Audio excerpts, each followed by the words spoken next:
Yo. Hello mga tali. So,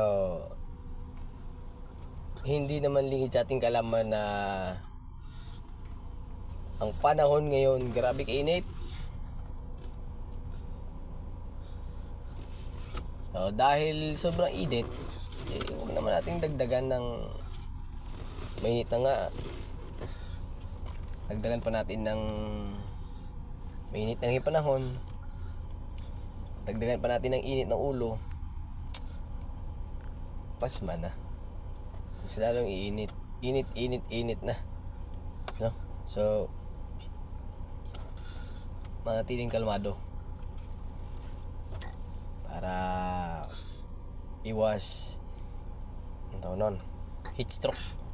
Di ba gang na anak na bawal init, ikaw be? Bawal init. Ay, sabi ni ni Capricorn, bawal init. So, kalmado lang tayo. Yun lang. Bye-bye. Hurra.